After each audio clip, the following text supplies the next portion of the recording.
দেখেন এখানে ইলিয়াস ভাই শুরুতে যেটা বললো আমি তার কথার সাথে সম্পূর্ণ একমত। কারণ এখানে তিনি প্রফেসর মোহাম্মদ ইউনূসের জনগণের আস্থা এবং ভালোবাসার জায়গা যেটি তিনি উপস্থাপন করলেন সেটা যথার্থই। কারণ তিনি মানুষের যে ভালোবাসার জায়গাটা অর্জন করে নিয়েছেন এটা দীর্ঘ আমরা 8 মাসে যথাযথ লক্ষ্য করেছি।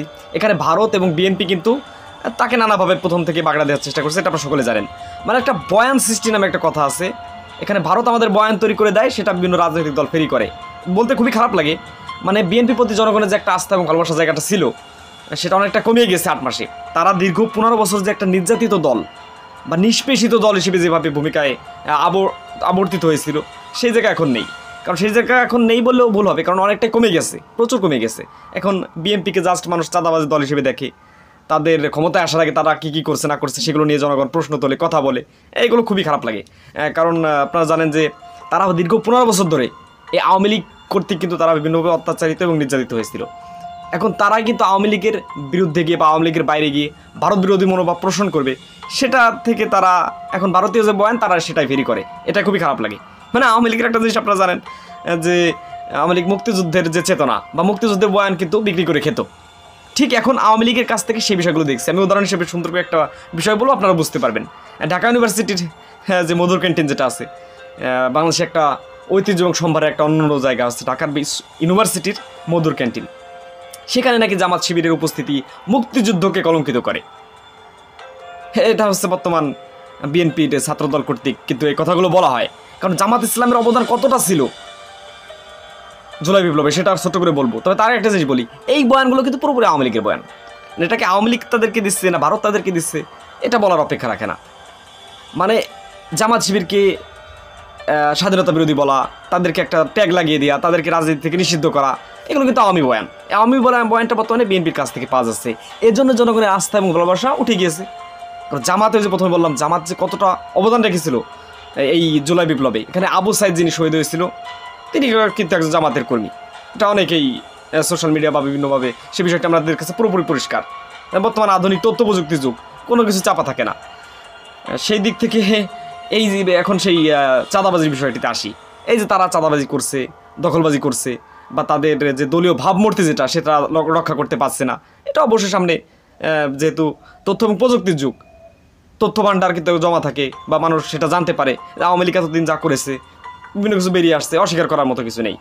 সেই দিক থেকে বিএনপি 8 মাসে যা করে দেখালো, এটা তাদের আস্থা এবং তাদের যে উপর যে একটা নির্ভরতার জায়গা সেটা ক্ষুণ্ণ হয়েছে, সেটা অবশ্যই বলতে হবে। আর জিয়াউর রহমানের যে আদর্শ বিএনপি প্রতিষ্ঠা করেছিল সেটা বাংলাদেশে একটা আইডলের জায়গা ছিল। এই ইলিয়াস ভাই পিনাকি দাদা যেটা বললেন যে প্রফেসর মোহাম্মদ ইউনূস যে কাজগুলো করছে বা তাদের বিশ্বের মাঝে তাকে যেভাবে একটা মান্যগণ্য ব্যক্তি হিসেবে তাকে আখ্যায়িত করা হয়, সেই দিক থেকে কিন্তু জিয়াউর রহমানের কিন্তু একটা আদর্শিক জায়গা ছিল বাংলাদেশের। তারা কিন্তু জিয়াউর রহমানের আদর্শ ধরতে পারতো, কিন্তু তারা না করে সেটাকে আওয়ামী বয়ান হিসেবে তারা ফেরি করে বেড়ায়। আওয়ামী লীগের বিভিন্ন বয়ান তাদেরকে বয়ান হিসেবে চালিয়ে দিচ্ছে। কারণ বিভিন্ন জায়গায় আমরা তৃণমূল পর্যায়ে যত খবর পাচ্ছি যে আওয়ামী লীগ পুনর্বাসন হচ্ছে বিএনপির মাধ্যমে, এটা এটা এটা কি দেখি। আর ভারতীয় বিরোধিতা মনোভাব কিন্তু বাঙালির রক্তে, বাঙালির হৃদয়ে। ভারত বাংলাদেশ কোনোভাবে সহ্য করতে পারে না, কারণ এতদিন দীর্ঘ 15 বছর শেখ হাসিনাকে ভারতই কিন্তু সেটা দিয়েছে। এটা বিএনপিকে এখন ভুলে গেলে চলবে না। স্বয়ং ভারতীয় সেনাপ্রধান যে আছে বা বর্তমান ভারত কিন্তু চাচ্ছে অতি দ্রুত যাতে নির্বাচন হয়ে যায়। তারা প্রফেসর মোহাম্মদ ইউনূসকে কোনোভাবে সহ্যই করতে পারে না। প্রফেসর মোহাম্মদ ইউনূসকে সহ্য করতে পারে না কারা? পাক্কা আওয়ামীপন্থী লোক যারা, তারা ভারতীয় মনোভাব যারা পোষণ করে, তারা সলিড যারা দেশের পক্ষে কথা বলে, দেশের হয়ে যারা কাজ করে, তারা কিন্তু প্রফেসর মোহাম্মদ ইউনূসের বিরুদ্ধে কোনোদিন বলেও নাই, বলবেও না। কিন্তু আওয়ামী লীগ কোনোভাবে প্রফেসর মোহাম্মদ ইউনূসকে সহ্য করতে পারে না। ভারত যত দ্রুত ওই যে ইউনূসকে হটাও, বা ওই যে আপনারা জানেন যে ময়ূক রঞ্জন নামে একজন আছে মলম বিক্রেতা, প্রচুর ফালাফালি করেছে। একমাত্র তাদের খারাপ লাগে ওই প্রফেসর মোহাম্মদ ইউনূসের কাছে আসলে বা তার কথা শুনলে। তার মতো একজন ক্লিন এবং ব্রাইট ইমেজের লোক সমগ্র বিশ্বের বুকে পাওয়া কিন্তু মুশকিল।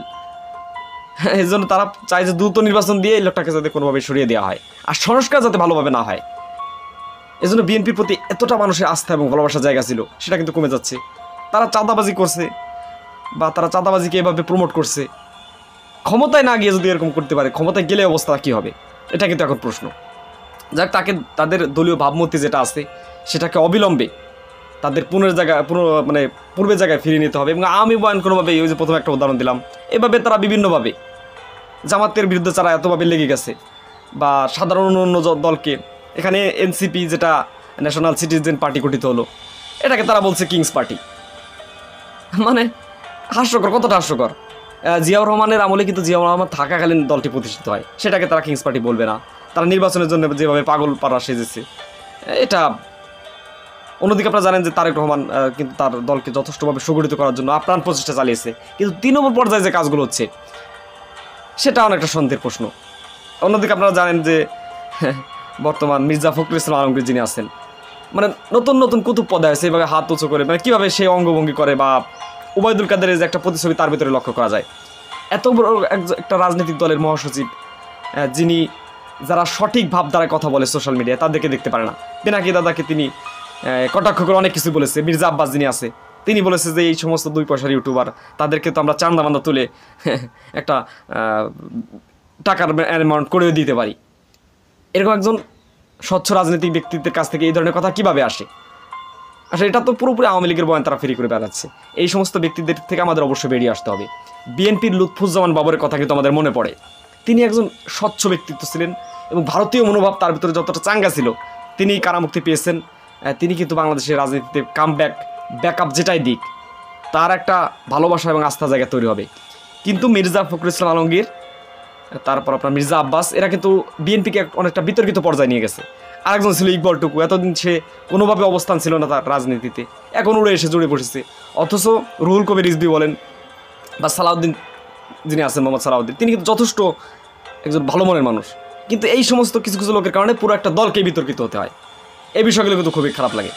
যাই হোক, আমরা যারা আছি, বিএনপির বাইরে কিন্তু কেউ নয়, বা প্রত্যেকটা দলের যে একটা সম্মিলিত উদ্যোগের মাধ্যমে শেখ হাসিনাকে দেশ থেকে হটানো সম্ভব হয়েছে, সেই স্পিরিটকে কাজে লাগিয়ে বা তাদের দলীয় ভাবমূর্তি যাতে অক্ষুণ্ণ থাকে, বা জিয়াউর রহমানের যে আদর্শ ছিল সেটাকে তারা যদি সঠিকভাবে প্রতিষ্ঠা করতে পারে, তাদের জনগণের আস্থা এবং ভালোবাসার জায়গায় পুনরায় ফিরে আসবে, এটা বলার অপেক্ষা রাখে না।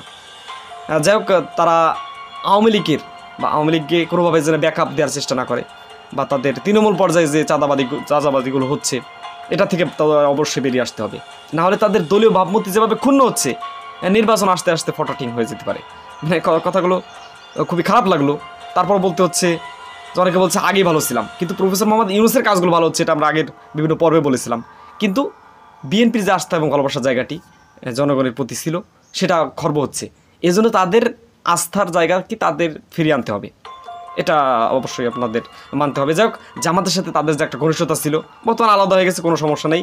তাদের রাজনৈতিক আইডিওলজি তারা ফলো করবে, তাদের রাজনৈতিক যে বিশ্লেষণ সেটা তারা প্রচার করবে, কিন্তু আলাদাভাবে তাদের বাগড়া দেওয়ার কোনো প্রশ্ন আসে না।